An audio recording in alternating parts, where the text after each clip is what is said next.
A very good afternoon to all of you. I think we can get started. There are more participants joining in, but yeah, just I think we should be able to get started now. But thank you so much to all of you for joining us today's session. It's a Friday evening, but thank you for accepting the invite and coming in. So just to provide some context, Satwa just wrapped up our previous series on monitoring and evaluation, and we're happy to be kickstarting our next series on marketing and communication. So this series is going to be running for an entire quarter. So for quarter two, we will be holding many different sessions around this topic of marketing communications. So our first session is going to be on need for communication strategy, but we're also going to be covering more topics around communication for fundraising. How can you leverage on social media for better communications? And so on, best practices to follow, especially in digital communications. So we will be providing updates on those upcoming sessions as well. So do stay tuned.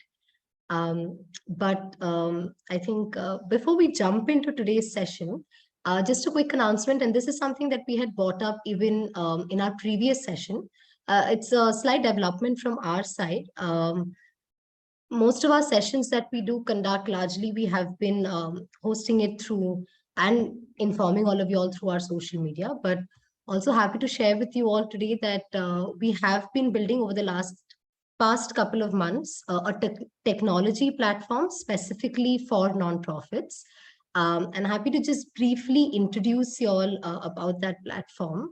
Let me just um, yeah give you all this sort of a visual.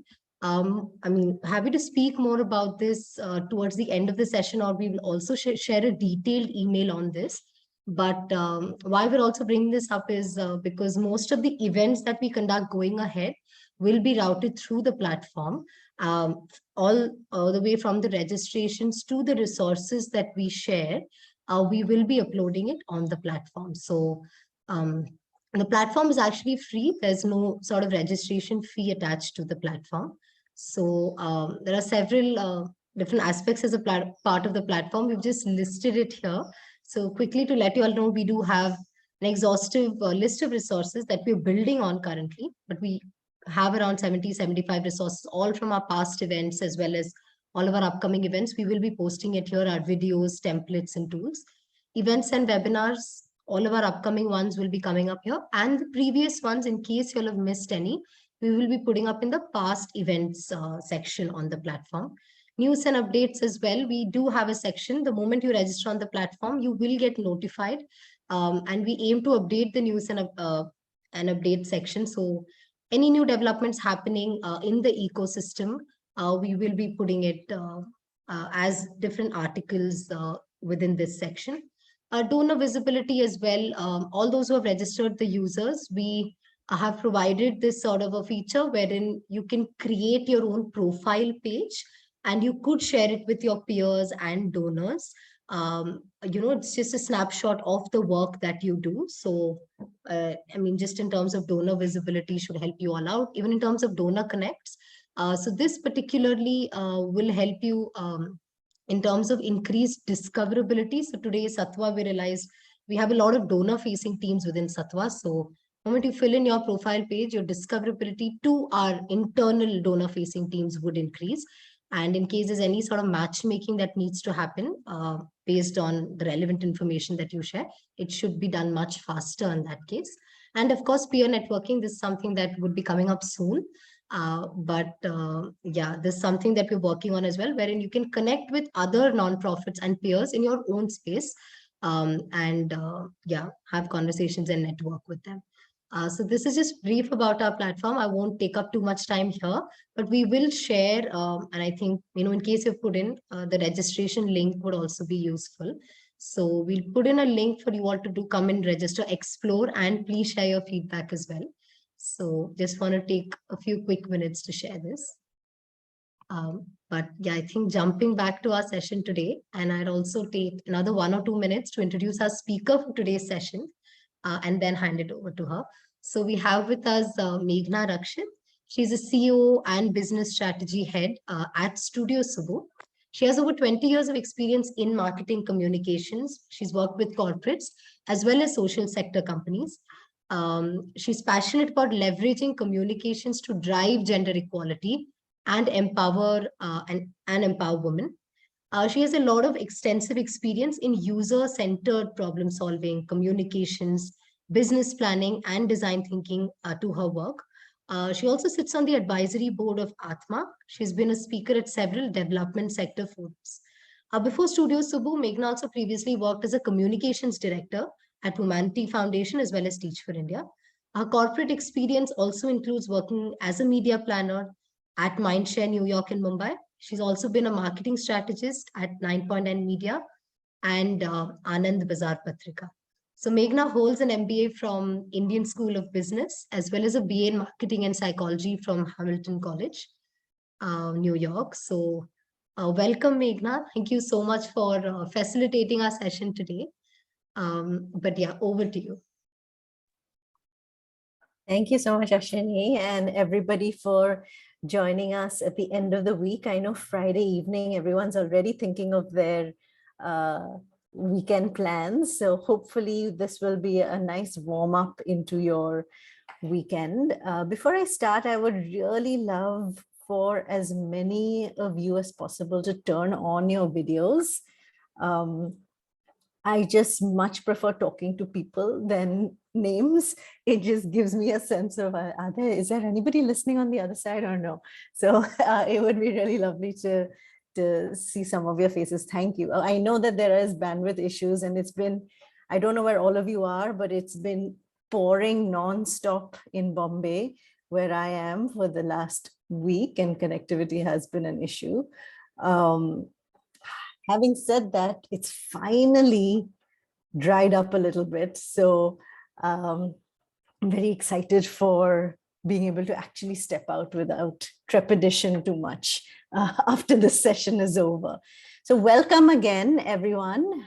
Thank you for joining us. This is the first of a series of sessions that that Studio Subu has partnered with Sattva for.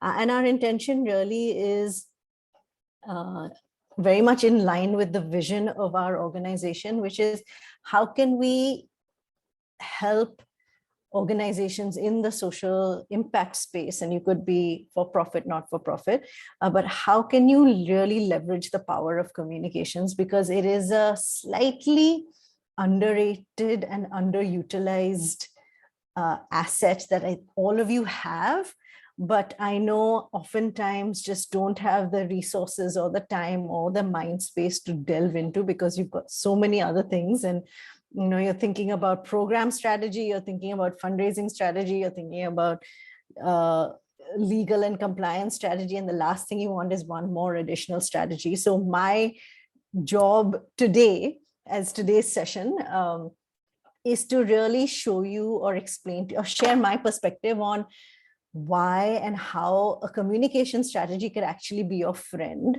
and not just one additional thing that you're like, chalo, now what do I do with this and where do I start, and how much return on investment is it really going to give me? And that's, I think, a question that a lot of people ask is, comms is always a cost center.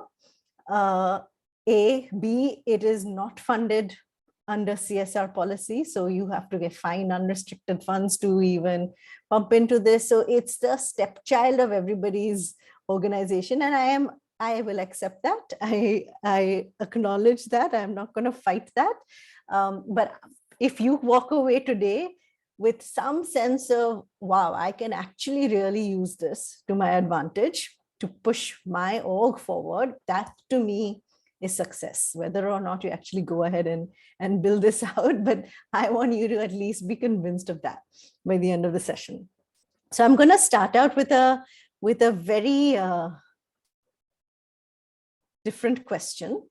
I want all of you to think about, it's Friday evening. I don't know how many of you already have evening, night plans, but ignore the plan that you have made for yourself for this evening and think about if you could be transported anywhere in this world by magic. You just tap your hands and you're there in that place to eat something. So a particular place to eat, a particular restaurant that you can go to. It's completely free of cost. So money is not an issue.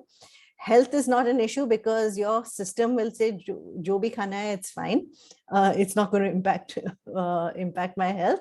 And time or place is not an issue. You can just be transported into this. Think for a second, where is that place that you would love to go to tonight for dinner? I'm going to give you a few seconds to think of that. And then whoever wants to share, please type in the chat what that place is, what that name of that restaurant is, and what would you eat over there. I'm going to give you a few seconds for that.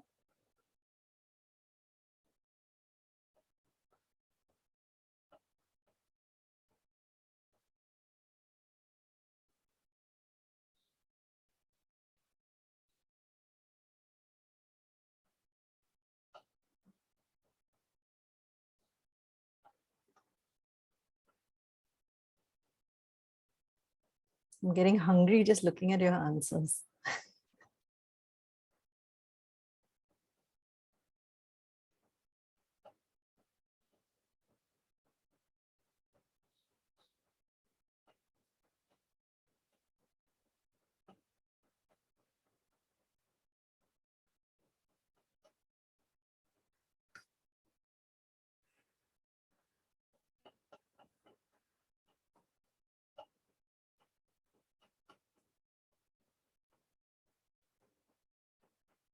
Wow, amazing. We've got quite the range of places here, I can see.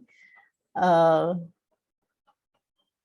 vada paos to chole always makes its way into, I have done this particular session multiple times. And the number one, I should do a trend analysis of people's food because chole always comes up as the top, no matter what. There are always multiple people who opt for that. Lovely, yummy. Everyone has clearly got some favorites. I'm going to share mine. Has anybody seen the movie, and you can just do a raise of hands, Jiro Dreams of Sushi? So if you haven't, it is a worthwhile movie to watch. This is a movie about this man over here, this lovely chef who is, I think in this movie, he was 80 plus years old.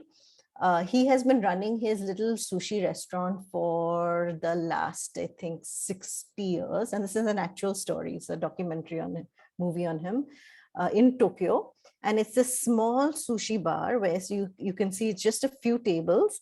And he goes and he gets his own produce, his own fish every single morning. He comes, he makes his sushi, and he himself serves the people that he is, the guests that are coming. There's a massive waiting queue for this. There are only a few seats, and there's no menu. It's like whatever he makes, he'll give you and he'll present to you. My dream has always been, can I be transported to Jiro's sushi restaurant? I saw somebody in the chat talking about sushi, and if you're a sushi fan, watch this movie. It's just the most beautifully made movie about this man and his passion and his commitment. And the reason I'm sharing this with you, and the reason I wanted you all to get zone into your favorite restaurants and your favorite foods, is I'm going to actually talk about food and cooking and kitchens. And obviously it's going to be an analogy to our actual topic of communications, but I'm going to link it to something that I think we all relate to, whether or not you actually cook in your kitchen. I'm sure you are aware of how a kitchen functions. And I think there are some things that are very, very important for us to understand. When you think of that vada pav, when you think of that chole, when you think of that pizza that somebody put there in your chat, why is it that you picked that particular place? And why is it that you remember, oh, I would love to put myself there? Because you know that when you go there, you are guaranteed some flavor, some quality of food that you're going to love. And that's what makes you crave it. And you know that every time you go there, you're not going to be disappointed. it's going to be there. So if you go there today, if you go there tomorrow, if you go there 1 month down the line, you're not going to be disappointed. You're going to get that food that you love. And what I want you all to think about is, how does that happen? Like, how do we make sure of that consistency, that quality, that makes you walk away remembering that of all the things that you've eaten over the however many years that you've lived?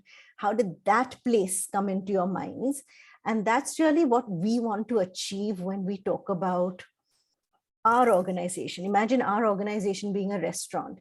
You want, when you talk to, what's the dream situation? When I ask a donor, what is that one organization that you really would, if I could transport you there and to go and visit and support and partner with, they should think of yours, right? So that's really the goal, is what can you do to make yourself stand out, to make yourself memorable? So it's not really about, of course, every single one of you, and there are so many of you on this session right now. I have no doubt in my mind that every single one of you are doing excellent work in your own capacity. We've at Studio Subu have worked with more than 150 organized nonprofits and foundations. There has not been one out of those 150 that I have not personally been inspired by. But the question is, it's not just about the good work you do, and that's where communications really comes in, right? Yes, you're doing great work, but how can you make your work memorable and stick in another person's mind who's also tasted and been a part of so many other organizational journeys?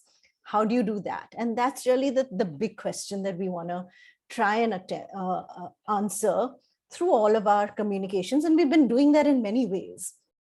Now, what typically tends to happen, and some of you will sort of resonate with this, is whenever you do have to interact with, say, a new funder that's coming in or a new partner that you're trying to collaborate with, a new grant opportunity comes, you suddenly run back to your office and figure out and scramble and say, "Arey, where do I put a story from? Where can I put what paragraph can I put together here?" And you put together something because you have half a day to put it together, because those are the timelines that we work with in our sector.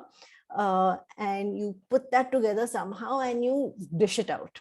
And then you put fingers crossed and say, let's wait and see if the grant comes. And that's typically how we work, right? So we try and figure out from what we have, from what we can find, yahan se testimonial laga do, yahan se this, that, the other, and we just put something together. And sometimes it works, which is amazing, but sometimes it doesn't work. And sometimes even if it works, it's still, by the end of it, you're just exhausted because it was just such a stressful experience. And that's where the strategy part comes in. So when you're saying, why do I really need a strategy? Can't I just figure out a way to constantly communicate? The strategy actually is not so much about what direction should I take, what what positioning do I need to take here, there. It's none of that complication. The core essential part of a strategy when it comes to communication is, how can I make my organization efficient and consistent in their communication? Because there are multiple people. It's not just you, it's probably your other leadership team members, your other external facing team members who are all communicating on behalf of the organization. How do all of us speak in one voice? How do all of us have access to everything? And how can we be efficient so that every time a new journalist comes or a new funder opportunity comes, we're not reinventing the wheel, and we're not starting from scratch? How do I do that? So how can I make put a system in place so that all of this can happen efficiently, easily, and at the same time with the best quality? That's the goal. That's how I would approach strategy for now. And unless you have that core, unless you have that initial piece, nothing else you do is going to be long lasting. So you can ad hoc may say, chalo, this year I want to focus on my website. and I'm going to revamp it. Or this year, I'm really going to, relook at my funder pitch deck. This quarter, I'm going to look at that. But if you're doing these things piece by piece, what's happening is, and sometimes you'll find, somebody, a friend of a friend has decided ki pro bono mein they'll do a brochure for you.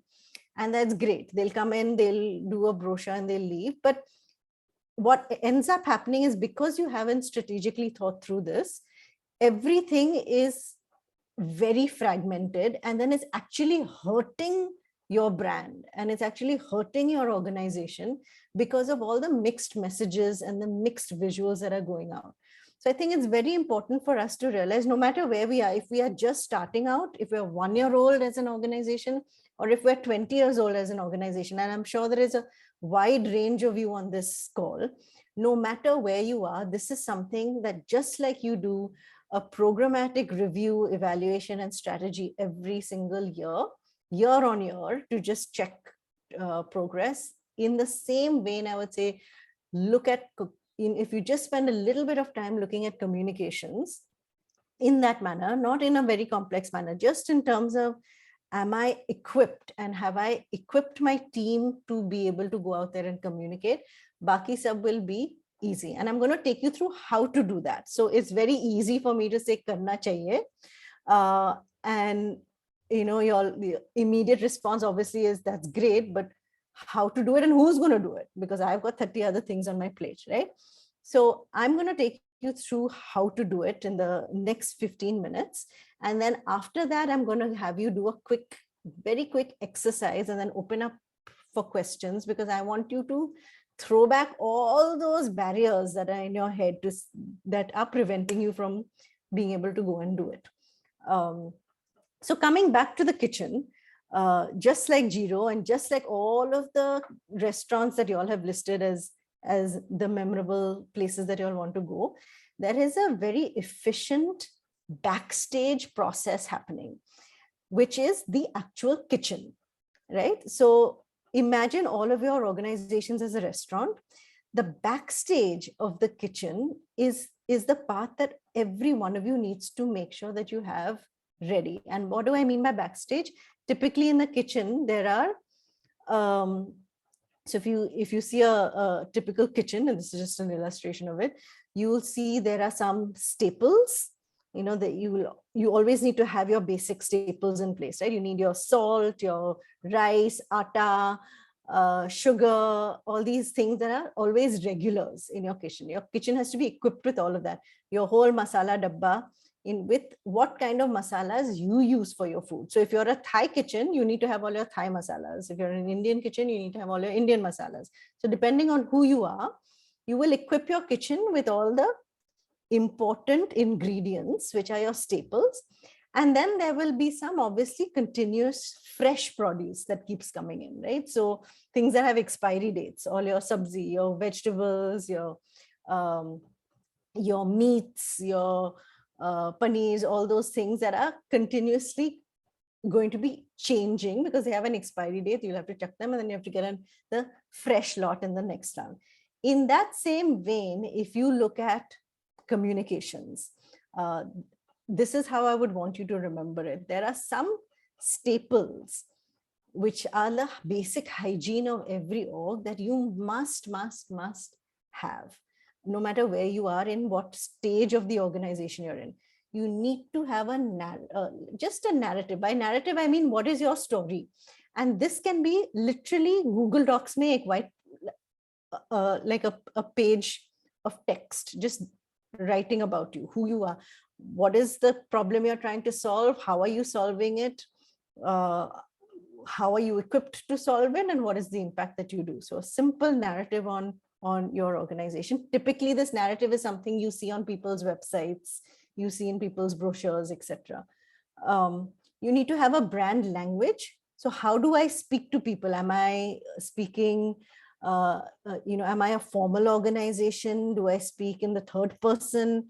Do I want to be a young, approachable organization? Because that's the kind of audience I'm attracting. So what is that language that you typically use? And also actual language am I portraying myself as an English language thing because I need funding, and my funder audience is predominantly English.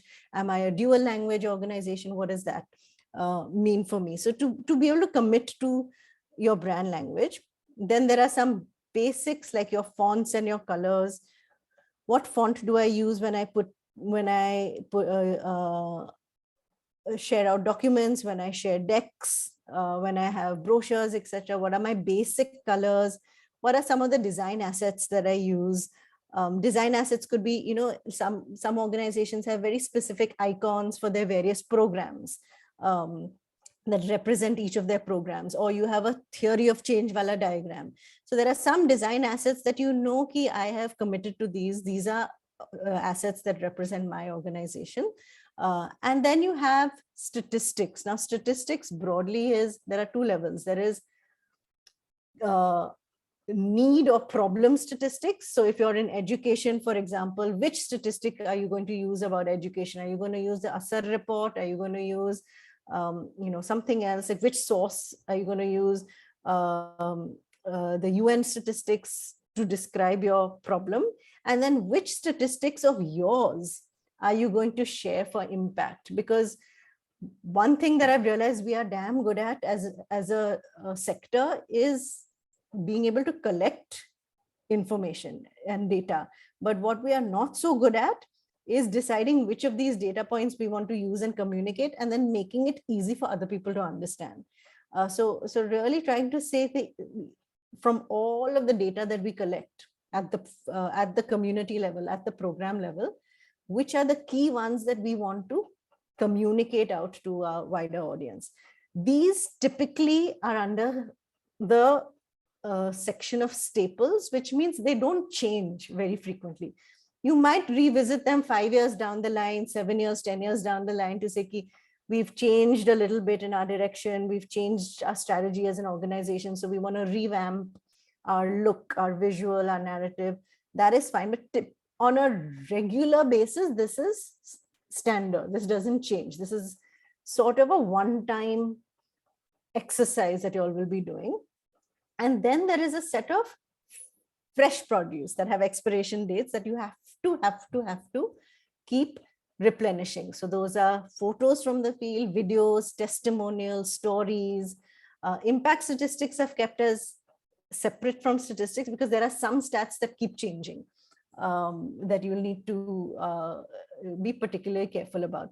This piece we tend to be to scramble with, because the person who is communicating to a funder or the person who's communicating to a partner is not the person who is collecting or the information, the photos and the videos. So then there is this internal misalignment, which leads to nobody is doing it. And then each person says, this is not my responsibility. So then it drops. So it is really important to keep a system in place internally to say, ki, as an organization, how are we and what frequency are we continuously replenishing our fresh produce? Otherwise, if you're going to serve a dish out to your audience which has expired food date, it's going to be in really bad faith. And that's what happens sometimes when you keep sharing that same story that happened in 2011. Your donor is going to wonder, ki, from then to now has nothing else happened? Why are you still sharing that story of 2011?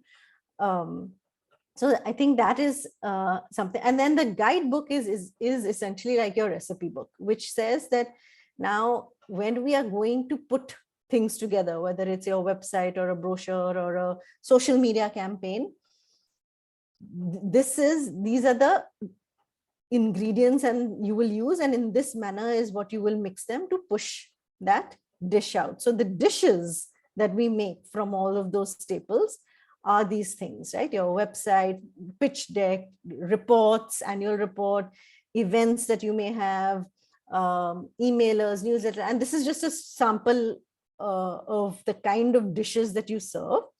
But it is important for you to also understand that when I am communicating externally, I don't necessarily need to serve all of these dishes. I can decide. In fact, I would rather not. So imagine now, take that same restaurant analogy, and this is where, nothing else, remember restaurant. Um, if if you go to a restaurant to eat, and the restaurant owner says, hi, you must try a little bit of my this, and then this, try this, and then try this, and then try this, because you're so passionate, and you're so, you want so much to share everything that you do, that you will serve everything out there, and then that person will be a little overwhelmed and say, I don't really know what's happening, or I don't know what to make out of this khichdi that you have presented to me. And think of that person being your funder. So, sometimes you say, ki, I have to send monthly newsletter, and uske upar I'll send an emailer, and then I'm going to send a separate individual mail, and then I'm going to put social media that hopefully will reach them, and then I'm going to call them to an event. It's a lot. Rather than that, pick one dish or two dishes, but cook it with pyar, cook it with love, and really present that with quality. That's going to make them stick. When you thought of your restaurant right now, you didn't think of 50, like 5 different dishes in that restaurant. You thought of that one dish which made you pick that restaurant. And that's the power of quality communication. So every time somebody comes to me and says, we need to figure out comms strat for the year, and then they say, mujhe sab dalna hai isme in this 1 year, my pushback always is, that's great if you have a huge giant kitchen with 15 chefs, but it is very unlikely that any of us on this call have 15 chefs in our comms kitchen. I would say you'd be lucky if you have 2 chefs in your kitchen. Usually people have 1 chef. Some organizations have half a person on comms because the other half is doing fundraising. So we don't have the luxury of having 15 chefs to make 15 dishes on a regular annual basis. So I would say pick some of these when you're planning out your strategy, and say, chalo, I will, maybe I don't need to go into social media because my funder audience is not on social media, and certainly not on my 300 followers. If I had a followership of 50,000, that's a different story. But how many of us have that kind of followership? So really, do you want to invest your time and your half a resource that you have on your comms team to put together day on day, week on week social media campaigns when you're trying to weigh the pros and cons? There I would say, then, pick something that you have control over. It could be an emailer, or it could be it could even be a WhatsApp message, but pick 1 or 2 things and think through it carefully and curate it and customize it the best that you can, so that one dish becomes the one that people remember and say, I need to come back to this restaurant because that dish made me feel really good. That dish made me feel, wow, they are doing some powerful work. I want to go back and see what they're up to. I want to see what they're doing next month, or what their plans are, or that kind of memory is what we want to create when we're doing our strategy. So how are we on time? So long story short, I would say, whenever you're looking at communications, think of communications being think of your organization as a restaurant. Think of your work in comms as a kitchen, and think of, how can I equip my kitchen with the right ingredients, with the right staples, the right produce? How can I create a system where the produce keeps coming in, so that whenever I make any dish, my dish is going to be memorable? Now, if you get this in place, and this is the number 1 step in any communication strategy, if you're able to get this in place, anybody who comes into your kitchen And by anybody, I mean any other new team member who's coming in. It could be a vendor, like a designer that you've outsourced, a consultant, an intern that you've brought on to take on your social media, for example. It could be any other human. Anyone who comes into your kitchen will see the ingredients nicely laid out, labeled, organized, easy to access, with a brand guide, which is your recipe book telling you how to cook your dishes. They will be able to churn out the dishes in the quality that you want, in the way that represents your organization. So otherwise, what's happening is you're calling in an external consultant or you're calling in an external designer, but your kitchen is in a mess. So they'll come with their own little masala dabba and they'll cook whatever they can with their own ingredients. And sometimes it'll look really pretty, which is great, but it has no connection with your other materials or the other ways that you're communicating. So it becomes each one is doing their own thing.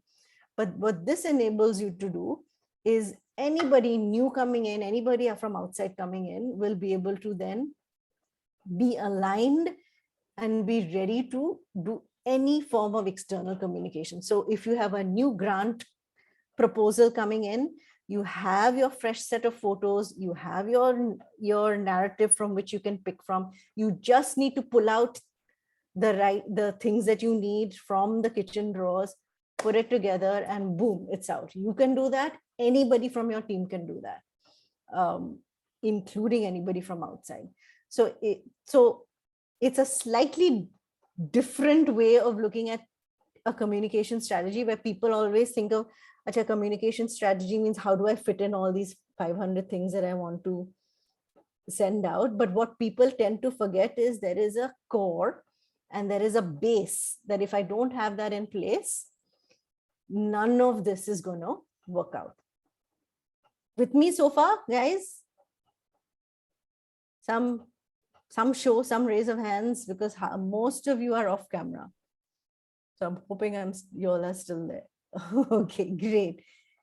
Thank you, Sujita. So this is the only one that I see. Okay. Awesome, great. Oh, I'm seeing them in the chat now. Thank you. I wasn't looking at the chat.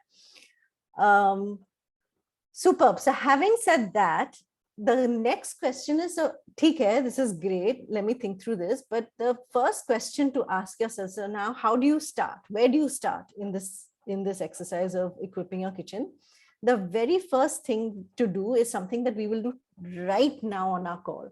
Because the one thing that always irks me about webinars, this is a personal pet peeve of mine, is that in the session, everybody's all excited, and then 15 minutes after the session, people have forgotten it and they'll never go back to whatever they've figured out from the session. So my goal has always been, let's start the work in the session itself. So if you all are ready to do that with me, I have a very quick exercise for you to do, 5-minute exercise, where I want you to actually evaluate your own kitchens, your own organizations, communication. So how are your staples organized? How are your fresh produce organized? I have a form which I'm going to add to the chat. So I would like all of you to download this PDF. It's an editable PDF.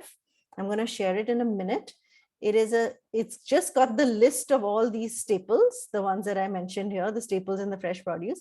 And I want you to rate on a scale of 1 to 10 on where you are with this. So for example, with photos, 1 being, I don't even know where my photos are. I don't even have access to them. I don't even know if we have photos. 2, 10 being, we have the most amazing photos and we have constantly been getting the most updated fresh photos. So I'm in a great place with photos.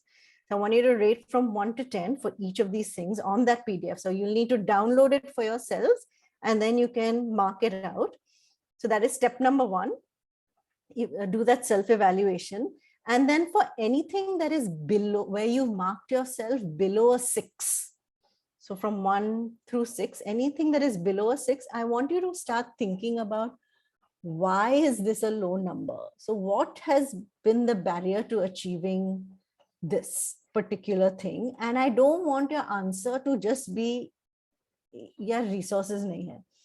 I don't have any people on my team to do this, because that's not good enough. You need to really dig through in terms of, it could be that nobody knows how to take good photos, or it could be that there is complete miscommunication along the way because there are multiple people involved to take photos. It could be that there are photos but nobody has access to them. I want you to really actually ask yourself for each of those which you've rated low, what is that barrier? And this is an important question to ask, because once you ask yourself that question, I'm going to have you share that on this chat, on the group, and I am going to take a shot at unblocking that, because I want you to then be able to go back on Monday morning and do this without that hesitation. This is why this is a problem. That's why I can't do it. So I want you all to feel pretty confident that actually I might just be able to do this or get this done if it's not yourself. With me? So I'm going to share this on the chat. Give me 1 second.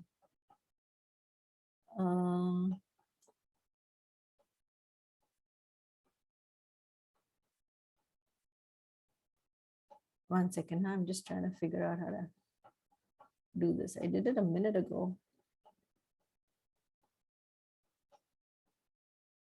Okay, here we go.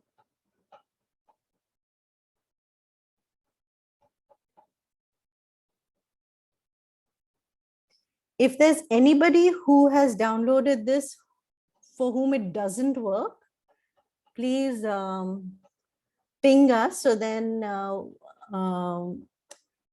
Minu or Ashwini will be able to email it to you, which might be a little bit easier. I've sent it on the chat. So if everybody can, and I'm going to just, Minu, if we can give everybody maybe a 5-minute clock to get this done. Just a request. Do you think it might be useful to also maybe share it on your screen so that in case somebody doesn't not able to share it? Yes, yes. Maybe put it up on your screen. Yes.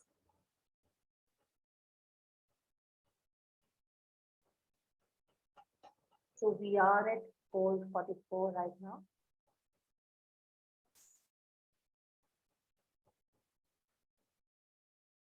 I think we have time until 4:50. Would that be said, Meghna? Yeah. Okay, there are messages saying unable to download. We'll also share it via email. I'll just do it. Yeah, Ashwini, if you can share it to this whole group by email, I'll just. Meghna, this is number 1 for lowest thing and 10 is for the good thing. Very good thing. Yes. Okay. Thank you, Meghna.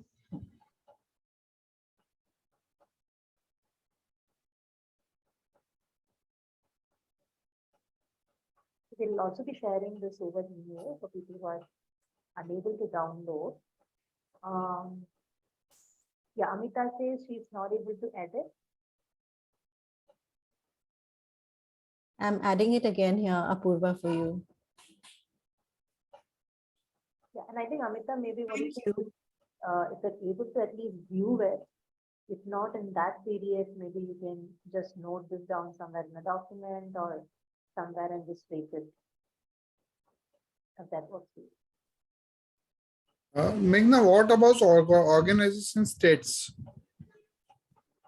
Yeah, so that's a good question, Mayur. So really, actually, the way I look at it is there are some general organizational statistics which are more brand level, and then there are specific programmatic ones which are impact level. But if you can ignore that. If you feel like stats are stats, then treat them both as the same. I've just put them separately because the programmatic ones keep changing. Yeah. So that's why I've put it also on the dynamic side of the thing. Thank you.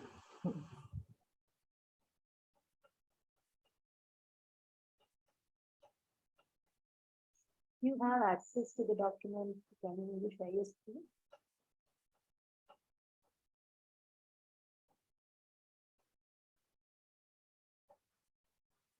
Minu, you want me to share it? Yeah, I think it'll be good to have that on screen in Okay. case you are unable to. Okay, let me share it. Hi, sorry. What were the design assets? That's like your brochure and No, design assets are things that you use when you put together brochures and websites. So those could be icons that typically you use, or there are some diagrams that you might be using as an org, like your theory of change diagram, or some, explaining your programs via diagram. So there are some of those elements that you use, which sometimes only one or two people in the organization have access to that and nobody else does. So then it becomes a massive problem. I have a question. When you say Yes. narrative, is it like the history, or or what is our message, or what is it? The narrative is the entire thing. So imagine it's if somebody asks you, what does your organization do, you will give some sort of why you exist, right? There is some need gap that you are hoping to solve for. So you'll talk a little bit about the problem, the need area, or the crisis. Then you'll talk about how you are addressing that. So what is your solution to it? Then you go into talking a little bit about your various programs or projects that address this issue. And then you also talk about the impact that it's made and the future plans that you have, right? So it's that whole Mahakatha, but in a written Nutshell. format. Because, Okay. and the written format is the most important thing, Revati, because a lot of times the founder or the CEO has this katha in their heads, it's sort of tacit knowledge.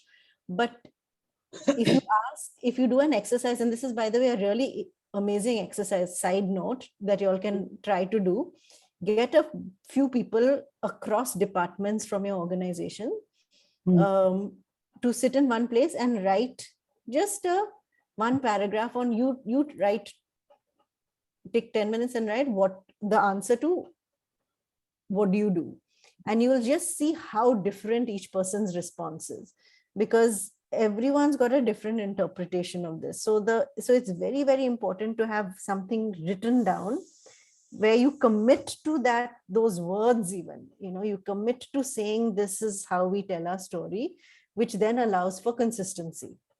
Okay. We have a one pager with all these things, but also with FCRA. Is that the same, or it has impact? It has what we are Yes, addressing, it could the be problem? that. Huh. Okay. Yeah. It even could be the narrative that's on your website.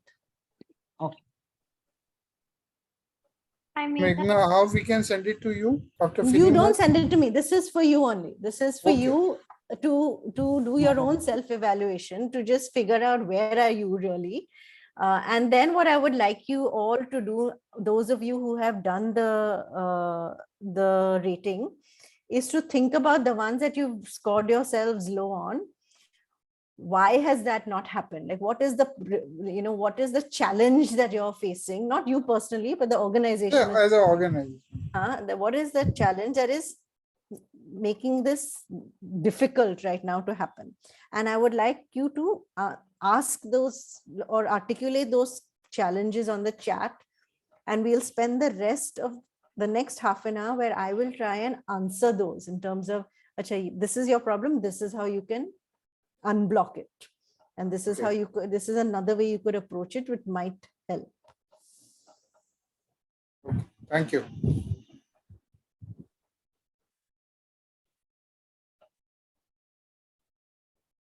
So those of you who've done the rating, please start typing your challenges, your barriers, and any questions that come to your mind in terms of, I don't know how to go about this, or I'm, please ask those on the chat, because that's really where, when I can try to unblock some of those is when you'll actually be able to go back on Monday and do this.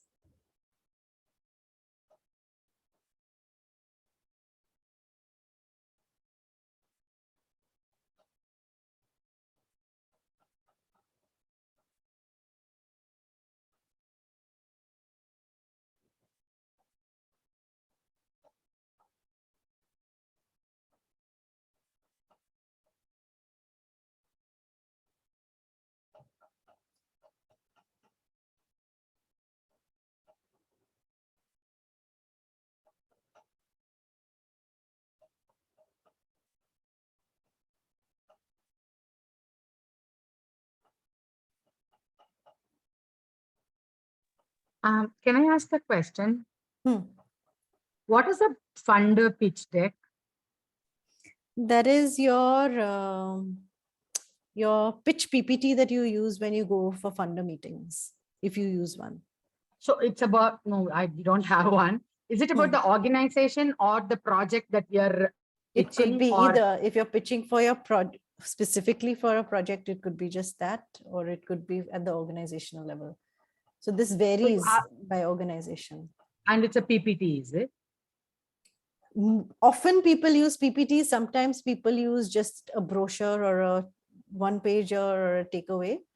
But Okay. typically you go, when you're trying to raise funds, you tend to go with some form of material as Okay. either a leave behind or as you're talking through things.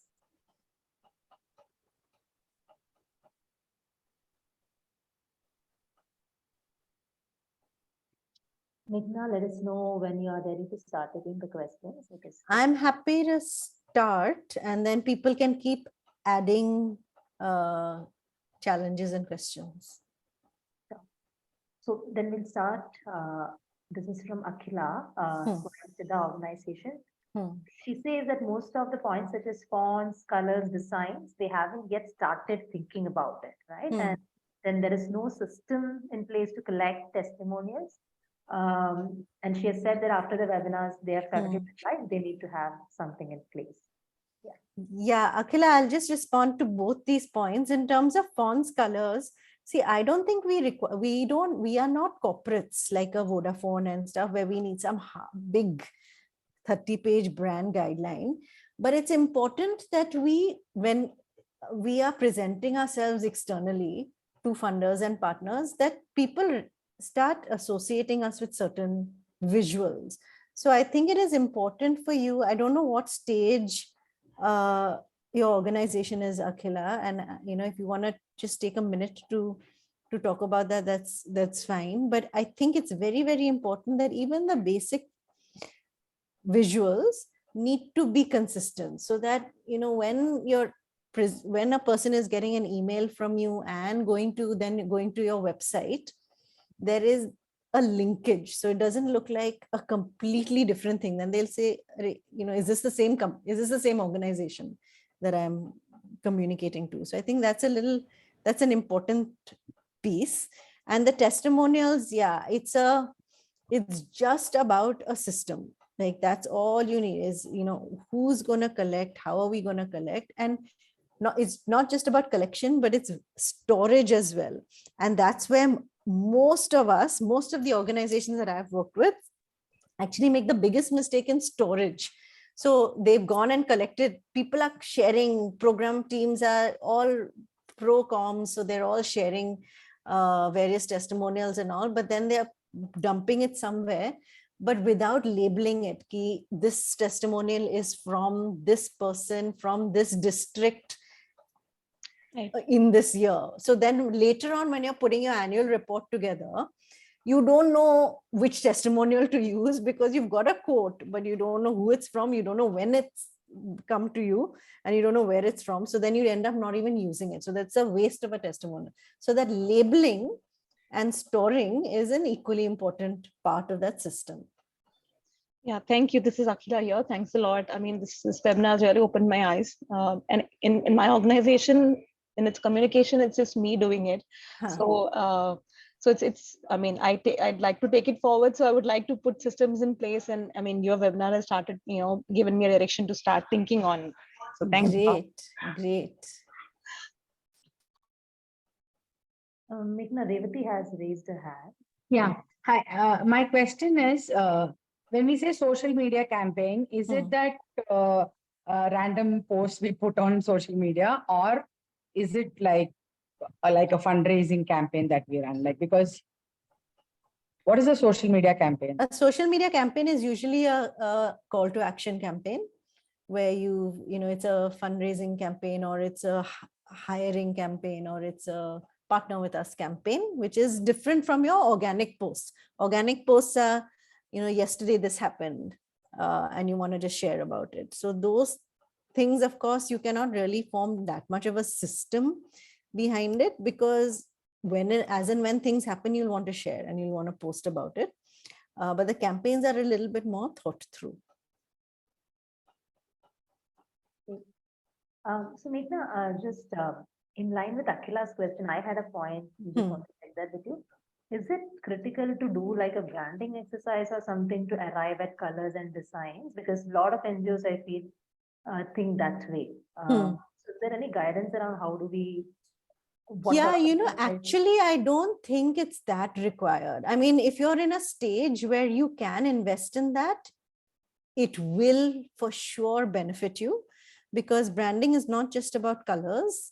A branding exercise also helps you really identify what are you about, how should you represent yourself, how should you position yourself in this this entire space.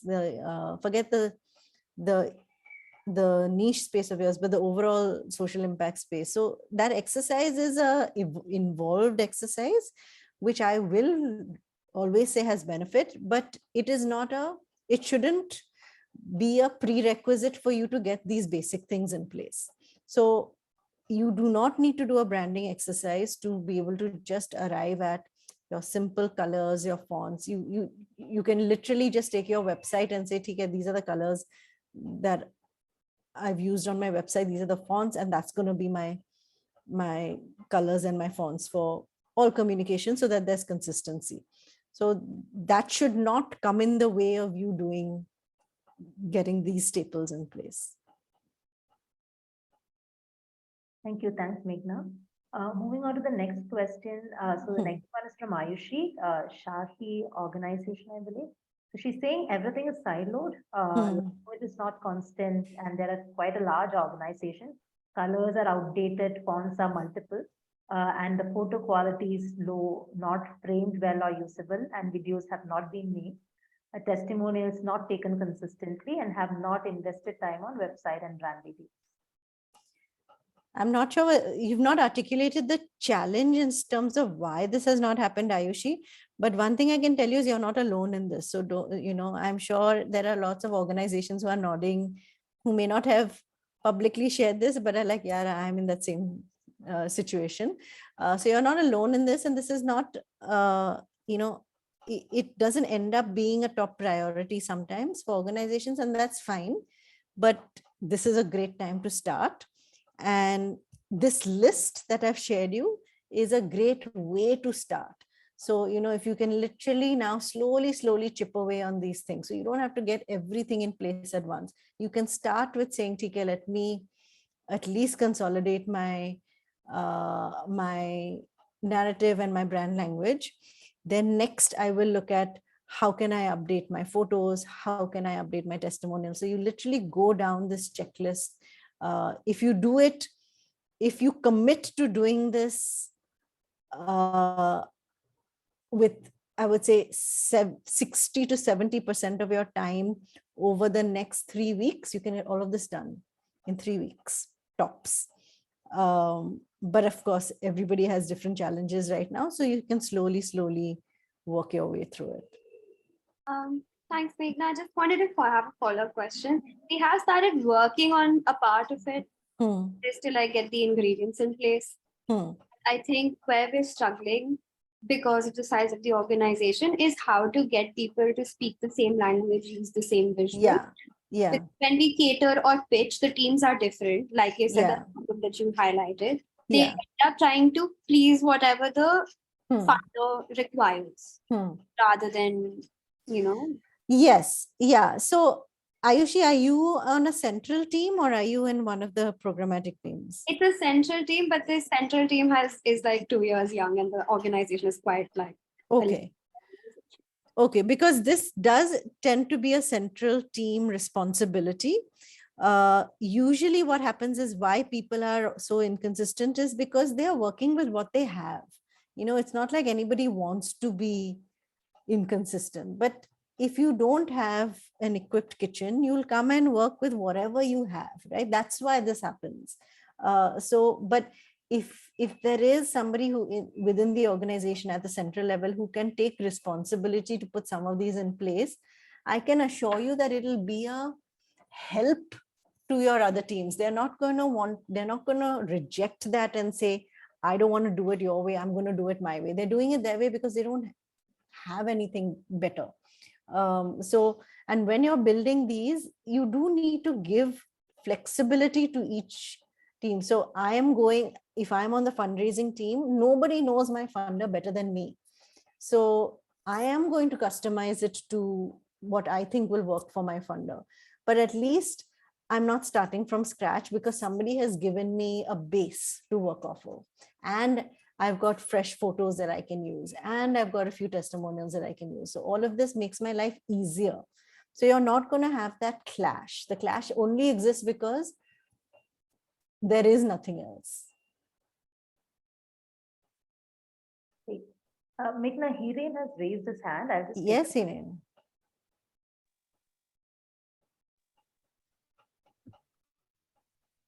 Hiren, Hi, Meghna. Hi. Yes. First of all, thanks for this enriching session. My question was about like a reverse communication. So communication with the people we are working with. Because for external communication, it's more, in a formed manner. We have strategies and everything. We have a relationship with the donors and partners and all. But sometimes what happens is at the ground level, we are working with different communities or maybe the different projects with the same communities. One would be on the water side and one would be on women empowerment and all. So sometimes it becomes difficult because different program teams or field teams will go to the village or with the community and they will convey the different messages based on their particular project. Sometimes it creates confusion with the beneficiary or the communities. So what is the how this can confusion be that it handled? creates? Can you give me an example of I what is mean, the confusion? if the same beneficiary or same community member will be in benefited with the two or multiple projects. So sometimes what the program team will focus on like explaining the sole project on which he is working or she is working.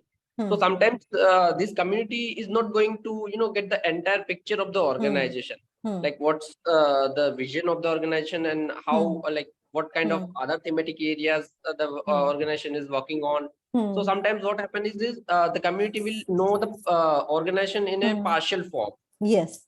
So, and again, sometimes it may create some kind of confusion in the minds of community, maybe not directly visible, but sometimes it happens. So how these communication strategy at the ground level can be formed and, streamlined? Yes, and there is a simple way to do this, Hiren. I mean, it's simple money. There is a way to do this, which is if you are able to train your ground team, your program teams on just an introduction. So you, of course, 100% focus on your program because that's what you are going out there to communicate. That's what you are delivering on the ground.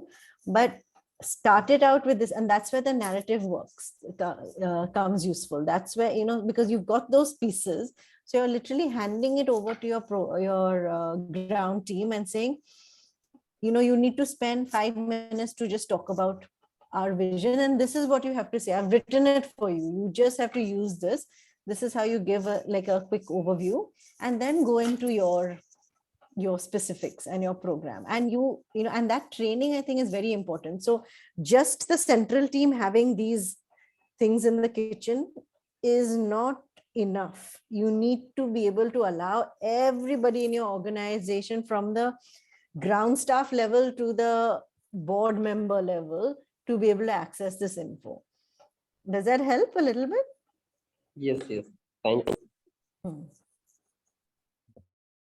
Meghna, moving on to the next question. It says we are from Snehalaya, having more than 30,000 donor visitors data, but we send our newsletter. The time we only get 20 to 30% reach. 20 to 30% is not bad for clicks onto your newsletter, by the way. Whoever it is from Snehalaya who's asking this, it's a pretty decent turnaround. So I would be quite happy if I were you, to be honest. But if you feel like you do need to reach out more, you can look into one tip that I always give people who are very keen on sending regular newsletters, etc., out is don't put too much information in that newsletter, because imagine yourself on the other side. You don't want to read 5 panels of different pieces of information. You're just not, you don't have the time to do that, and you're not going to remember all those 5 things. So again, in that, what I said in the beginning about choosing that one memorable dish, that one memorable food item that will make them want to come back to you. So similarly, even in your newsletter, pick one story or one particular update or news thing that you want to share with people, which will make them remember or be like, oh, okay, that's interesting, and then reach out to you for more. So don't try and push too much information out. You will never get the kind of responses that you want in a newsletter. Yes, ma'am. Thank you.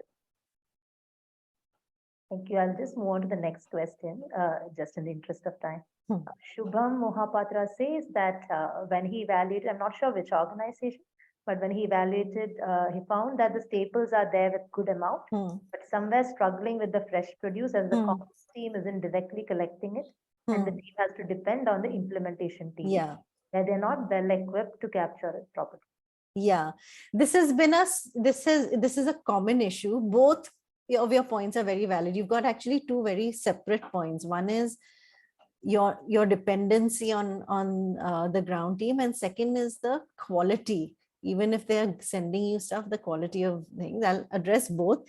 The dependency is actually your responsibility. By you, I mean whoever's the comms team that's collecting this, and Shubham, I'm assuming you are on this side at the moment, because it is not the priority of the ground staff field team members to do this for you. So how do you convince them to do this for you? Is you have to get a buy-in from them. So you need to actually not just send out a blast mail or a message to everybody saying I'm expecting one story per month or something from everybody. I'm adding this to your task list. Please ensure that you get it. Nobody is going, I mean, that's not how it works. So because these are human beings that we're all dealing with. And if somebody came to you to say that adding one more thing to your list of tasks to do, you will be like, okay, I'll get to it. So the way to do this, and it's worked really well with organizations that I've worked with who've tried this, is spend some time in the buy-in. Go have a few in-person meetings if possible. I know field teams are all over the country. To get that buy-in, to be like, hey, this is really important. The work that you're doing is really solid. And if only I could capture this and share this, we will be able to get this happen. We will be able to get the funds for this particular program. So really get their buy-in as humans and make it a collaborative effort. I think that's a piece that we tend to skip. But if it becomes just a task, you're not going to get the kind of frequency that it is. And quality wise,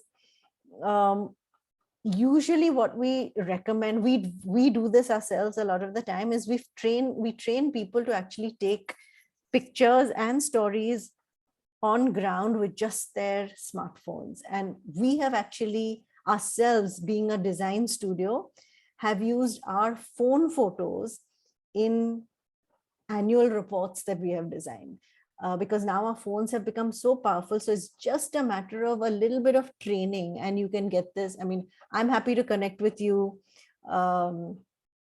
later on to sort of take you through a little bit of that training. But also there's lots of information out there on the internet that will just help you understand, how do I take good photos on ground? And then it just requires a little bit of training to get that. It's not hard to do. You don't need SLRs and those fancy cameras, etc., to do the kind of capturing that we need. We just need genuine, authentic, real capturing. And that's what we want to bring to the external world who's not able to go to the field.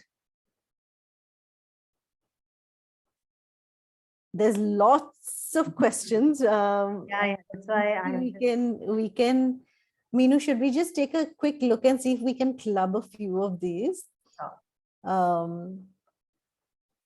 So I think this high resolution image videos coming up Huh. quite a bit. Hmm. That the comms team don't travel and there is Yeah. The quick answer to that is training.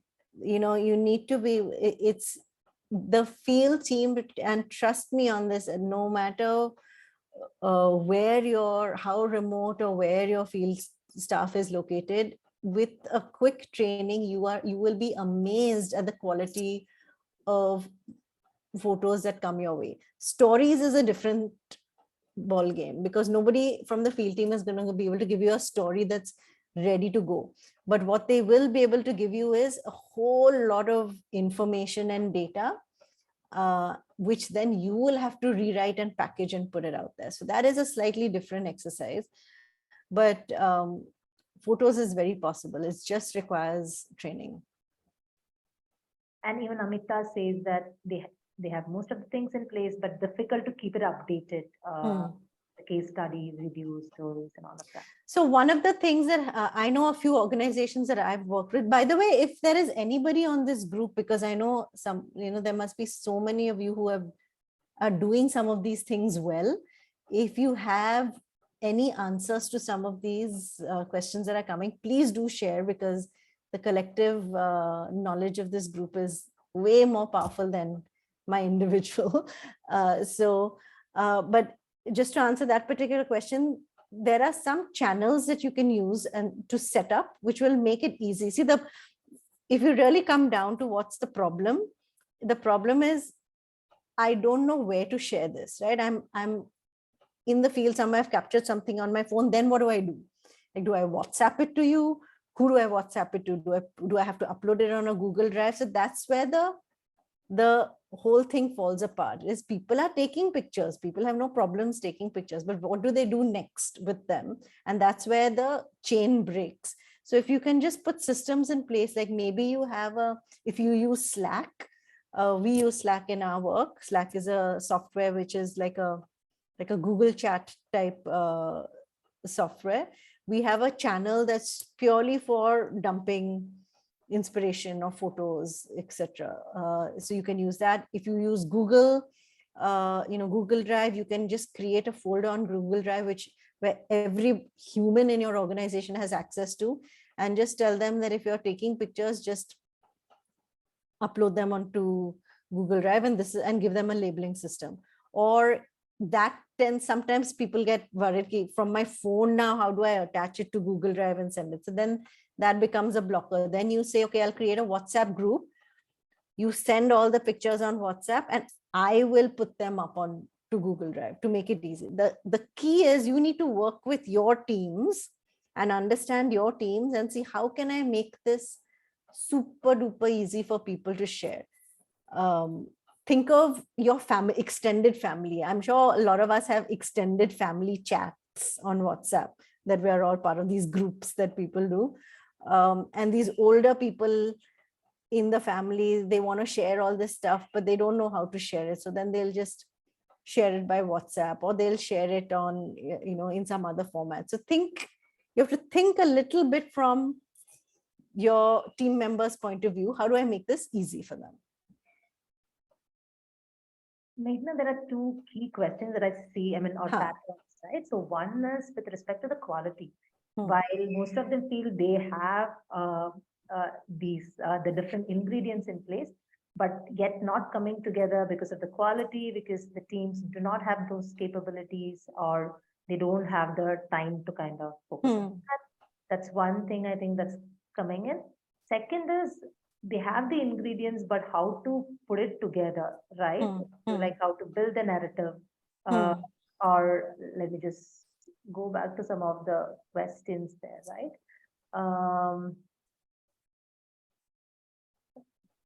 Yeah, so it's around how do we put that ingredients together, right? So I think it's more around the recipe piece. I think that there are challenges. So these are the two things that are coming up, but let me just also check what are the other. I'm going to put a little plug in here about where we can help you with this. So we've been trying to, this is one thing that we've been at our studio trying to really help people be trained on, because we do believe that if you're in a stage where you need an external studio like us to come and professionally put some of these things in place, like your brand components, etc., that is great. But my big pitch to you is a lot of this can be done by your existing team, who, no matter how many people that is, 2 people to 50 people. It is very possible to do that, but it does require a little bit of training. So the plugin that I have here is just like we're doing this. I'm doing this seminar with you. There are a few more sessions that we're doing with Sattva, but we do run, I hope this is okay, but because this is the best way that I can answer this question, is we do run a conference twice a year where we address a lot of these. So we do a training on how do I take good photos, how do I put a narrative together, myself with having no comms background, no design background, how do I put a deck together. So there is this a conference that we run, which is a 3-day residential conference. We have one coming up in October, and we're gonna actually launch the registrations on Monday, this coming Monday, the 31st. And will add that to the resources in the IPN platform. So all of you who have access to, have registered with the platform, will be able to see that. But this is one of the things that we are very keen that as many organizations as possible are equipped to do this. So if anybody is wondering, how do I do this? How do I, what are the steps to writing a narrative, or to getting my design assets in place, or to get my brand language in place, please visit our site Monday onwards to see if it makes sense for you to sign up, because that's the goal, is to get all you guys sort of ready to do this. Great. Thanks, Meghna. We'll be happy to kind of circulate the details about the session with all the participants here, and you all can reach out to Meghna directly. Meghna, there was a question around organizing data, and that are there any other tools other than Google Drive to kind of organize all the files and documents that you gather? Sorry, can you repeat that question? Other than Google Drive? Other than Google Drive, if there are any tools for a structured storage of the documents. So my recommendation on this is, don't use new technology, because there is always resistance from external team members whenever they have to learn how to use a new technology. So you need to work with whatever your org uses. So if your org uses Google Drive, use Google Drive. If your org uses Dropbox to store things, use that. If there is some other software that your organization looks, which is that Outlook based, I don't know what those are, the Microsoft versions of those, use that. Use the existing ones. If there is an intranet portal that your organization works with, which has space to share documents and things, use that. Use the one that people are already using and familiar with. When you're trying to get a buy-in from people, the last thing that works is introducing a new software and saying, this is what you need to use to update or share your data, because that's not going to happen. That's a tall ask. Thanks for that, Meghna. There are also very specific questions. So there's also a question around strategy, that we have spoken about the components. What about the strategy? I don't know if you want to take that up. Yeah, so this is the strategy, whoever's asked that. So that's what I'm saying. When you're thinking about strategy, you always think of what are all the different, when should I be looking at revamping my website? What should I be, what should my funder pitch look like? But honestly, if you really come down to how do you need to strategically think of comms? This is where I would urge you to start, is I need to be able to have everything. I need to have my house in order for me to then churn out. Then I can churn out anything at whatever, depending on where I am with the organization. If I am at a point where I need to update my website, then the website becomes the main dish that I'll be focusing on for, say, quarter 1. And then in quarter 2, I'll look at maybe taking my new website information to turn that in, take that same language and work on a few highlighted collaterals like my funder pitch deck and my 2-pager. So that'll be my quarter 2 focus. But all those things which typically form a strategic calendar are the dishes that can only be made if you've got your main house in order. So that what I'm urging you all to do is, when you think of strategy, everybody jumps to the dishes, but they forget that there is a lot of backstage work within the kitchen that's required before you jump to the dishes stage. So that's what I wanted to bring to this session today. Meghna, there are a couple of very specific questions, but given we have, I think, hardly 8 minutes, what I would request is, if there are any final questions, and if you want to maybe kind of unmute yourselves and speak up the questions, we'll use the rest of the 10 minutes for that. Also, in light of everything you have heard so far.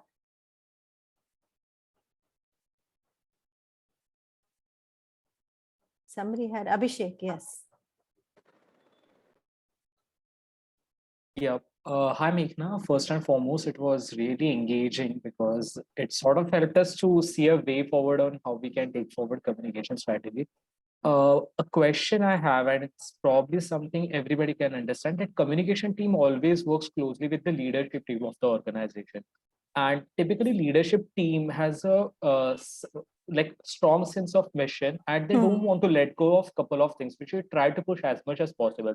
So how can we navigate through it? Like in my organization, we have been historically engaging with multiple communication guys, but we are 2 people's team, and always pipeline is clogged for us. So always we find that quantity is deciding quality, and everywhere we are just going is we are just trying to reach out, but we are actually not adding much of a quality into it.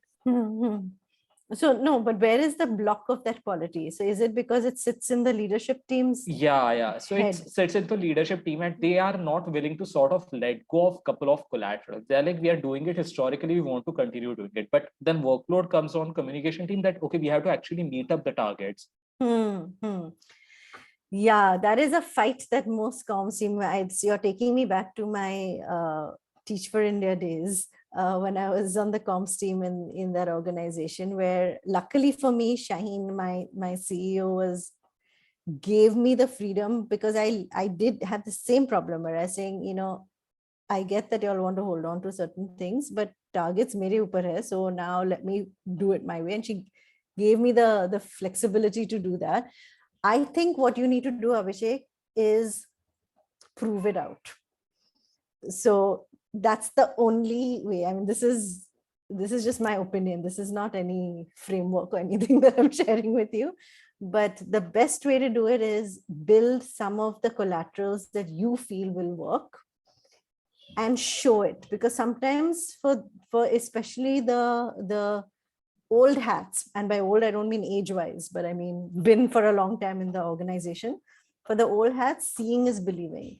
So if you see something and it makes sense to them and you give logic, ki maine aise kiya, everything. And the second point is research. So every project that we have taken on, whenever we've built, and typically when we take on a project, for an organization, we write the narrative, we build out the corresponding collaterals like the website and the brochures and all. But before we get into any of that work, we do a very quick 1 week stint of research. All it takes is 1 week. What you need to do is you need to talk to a few people within the team, but then you need to talk to a few, just conversations, no formal questionnaire, nothing.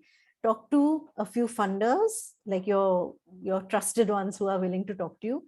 Talk to a few partners, talk to a few people on ground, and get their perspective on what is working, what is not working, what information are you missing.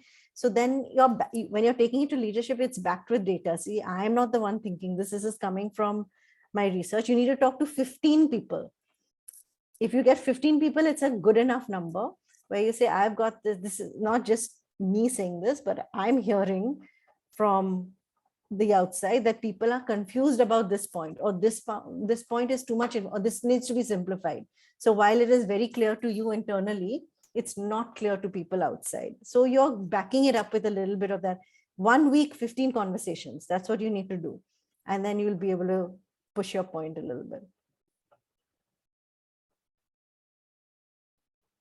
I'm sharing our, Meenu will be sharing this all on the IPN platform as well, but I'm also sharing our website here for you all to take a look, for you to reach out to me. I'm happy to even share my email. Please feel free to reach out. Like I said, it's Harish. Harish is my partner and co-founder.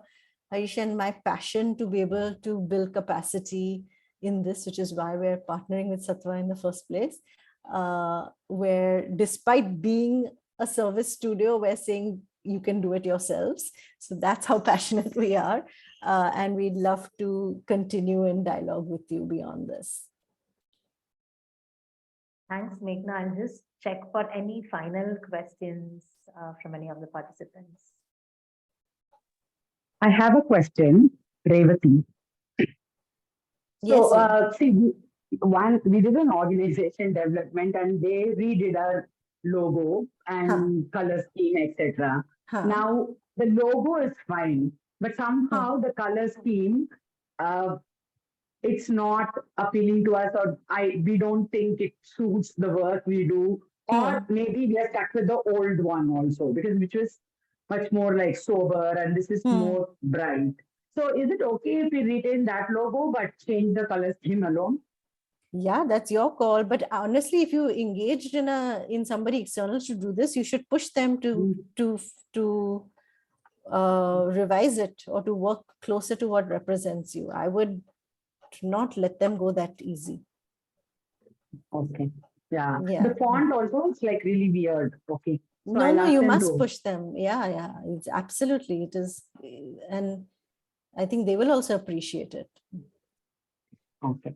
Thank you. I think Arunika has raised a hand. Yeah, hi.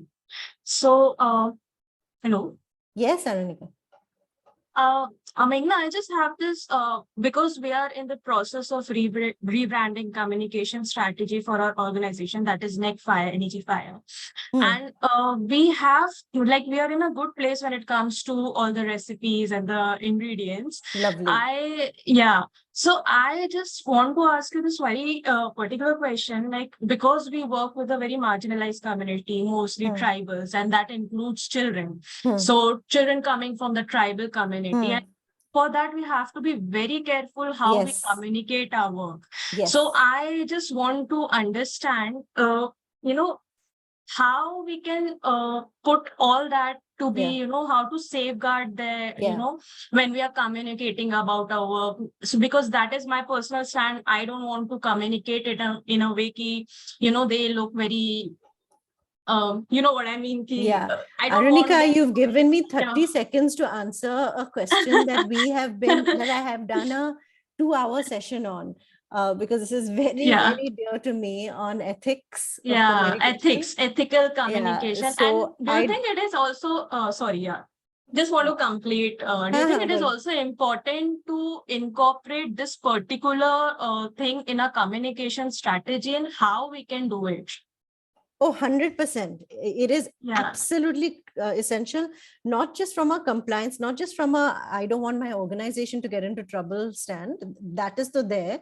But more than that, I think as an organization, you need to stand for a certain set of ethics. Now, I don't know how much I can get into this, Meenu, because we've run out of time. And I'm happy, Arunika, to speak to you offline on this, but it is absolutely crucial to be able to set those policies in place. And it is the responsibility, partially at least, of the comms team to set some of these standards in place. The do's and don'ts of including permissions. How do we take permission? Is written permission, is verbal permission enough? Because written permission is difficult to get sometimes in these places. So and the org needs to be committed to whatever it is that you've collectively decided, for sure. Yeah. Thank you.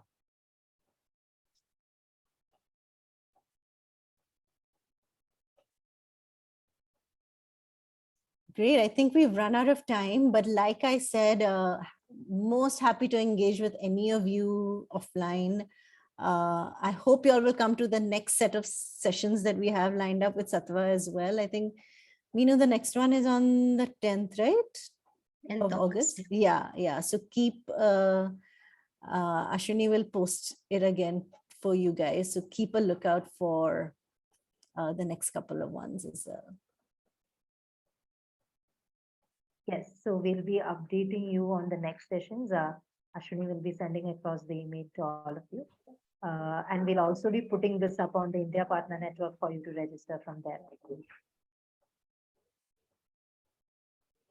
Okay, thanks a lot, Meghna. So as mentioned before, we'll be putting up the recording as well as the resources. We'll share it through our email. And also share the link to register on our India Partner Network platform. Thank you all so much for participating, being so engaging. And like Meghna mentioned, we have a couple of other sessions as well with Studio Subu.